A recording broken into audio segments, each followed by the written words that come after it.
ကနေဥဒ္ဓရဗမာပြေကဟိုသားရှင်ပြုလှူပွဲဆိုစိုင်းနေညိတ်နေမန္တတွေဘိသိက်တွေအာဘွေရီယိုတွေတရားပွဲတွေကြီးကြီးကျယ်ကျယ်ဝင်းတွေခင်းပြီးလှူလိုက်ရင်ဒါအလှူကြီးဟာဒီလိုပြောတယ်မလား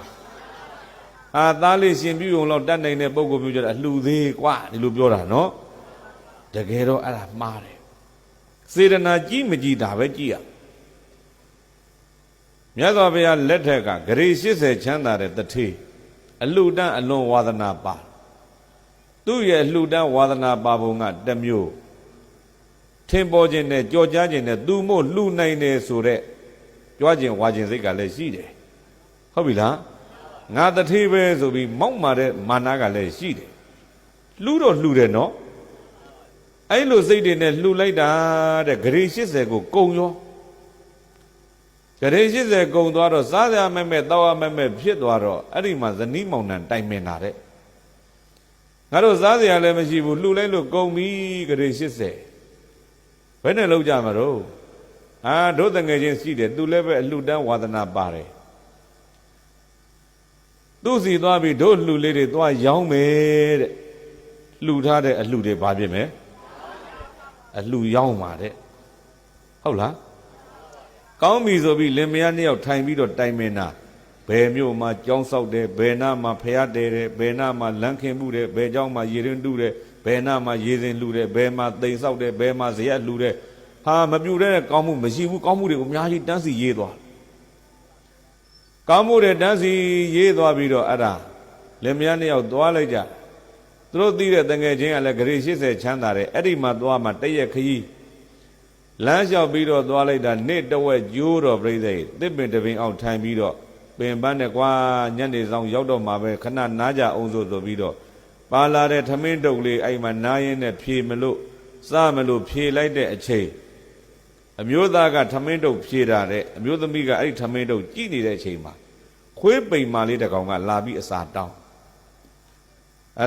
တော့အမျိုးသမီးကကြည်တယ်ကြည်စမ်းခွေးလေးပိန်ချုံလို့ထမင်းတုပ်ကလည်းလေတဲ့ထမင်းတုပ်ကြည့်ရတာကလည်းခတ်သေးသေးလေးပေါ့တကယ်လို့ငါမျိုးသားကငါ့ကိုပိုင်းပြီးတော့ရော့ညီတဝက်စားငါတဝက်စားမယ်ဆိုပိုင်းသာပေးသူခွင့်ပြုမယ်ဆိုရင်တော့ငါရတဲ့တဝက်ငါမစားဘူးခွေးပဲလှူမယ်တကယ်လို့တထုံလုံးငါပေးရင်လည်းငါမစားဘူးခွေးပဲလှူမယ်ဘာဖြစ်လို့တော့မေးလိုက်တော့ငါမစားလို့ငတ်ရင်ဒီတနတ်ပဲညနေငါတငယ်ချင်းစီရောက်ရင်စားဒီခွေးမှမစားရတာတော်တော်ကြာလောက်ပြီတဲ့ပိန်ချုံအမျိုးသားကဖွင့်လိုက်တော့ဟာထမင်းကလည်းနည်းနည်းလေးကိုင်ငါကအမျိုးသားဆိုတော့ညနေစားရမှာငါခံတယ်ရှိတယ်ညိသာစားတော့တထုံလုံးပေးတော့မျိုးသမီးကပြောတယ်မောင်ရဲ့တဲ့ကျမဒီလိုအတွေးလေးဝင်နေတယ်ကျမမစားလို့ငတ်ရင်ဒီတနက်ပဲဒီထမင်းလေးကိုကျမခွေးကျွေးမယ်စိတ်ကူးတာမောင်ခွင့်ပြုရင်ပေါ့ခွေးသွားသရာပြီးမျိုးသားကသူ့မကျွေးမှလည်းကြောက်ရသေးတာလေခွင့်ပြုရင်ပေါ့လို့ပြောလိုက်တော့အမလေးခွင့်ပြုပါတယ်ငါလည်းညီးကသာငါပြန်ပေးငါလည်းအဲ့ဒီခွေးကျွေးမလို့စေတနာတွေဖြစ်နေတာစေတနာသွားတူတာနော်ဟာဒါဆိုကောင်းပြီဆိုပြီးစိတ်တူစေတနာတူနဲ့အဲ့ဒီခွေးလေးကိုထမင်းတွေလှူကြခွေးလေးစားတာကြည့်ပီတိတွေဖြည့်ပြီးတော့နေကြအဲ့ဒီကနေရှေ့ဆက်ခရီးသွားညနေဆောင်တော့တငယ်ချင်းစီရောက်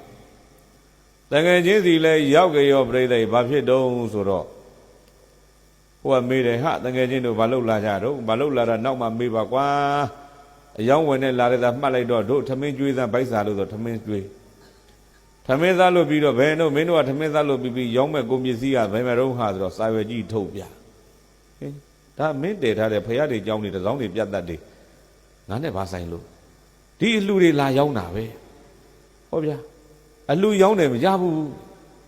မကြဘူးဒီတကကြားဘူးဆိုတာမှတ်လိုက်ကွာအလှူမင်းဘယ်လိုလုပ်ရောက်မှာတော့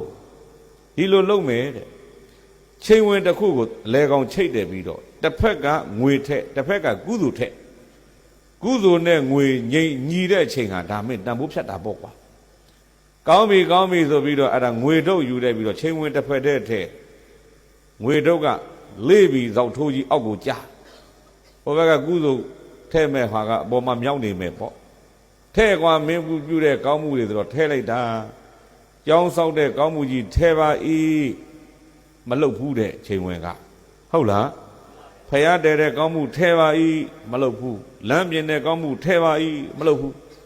ထဲလိုက်တာကောင်းမှုတွေသာပြည့်တဲ့စိတ်ရင်းနဲ့ကုံသွားရောငွေဒုက္ခပဲနိုင်တယ်ကုသိုလ်လှုပ်ကိုမလုပ်ဘူးတဲ့ဟဲ့ကောင်ထဲမင်းနောက်ထပ်ထဲစရာကြံသေးလားပြီးတော့